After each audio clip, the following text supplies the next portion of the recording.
วันนี้ได้ของมาแล้วครับทุกคนมาดูกันว่าจะเป็นอะไรสายชาร์จ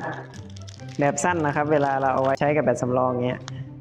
นะครับตัวนี้เป็นแบบหูห้อยกุญแจนะครับห้อยเป็นแบบพวงกุญแจก็ได้นะครับอันนี้เป็น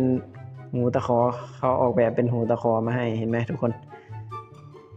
สายเขานี่เป็นยางเหนียวนะครับเดี๋ยวลองใช้กันว่าใช้งานได้หรือเปล่าคือมันดียังไงเนี่ยเห็นไหมครับเวลาเรา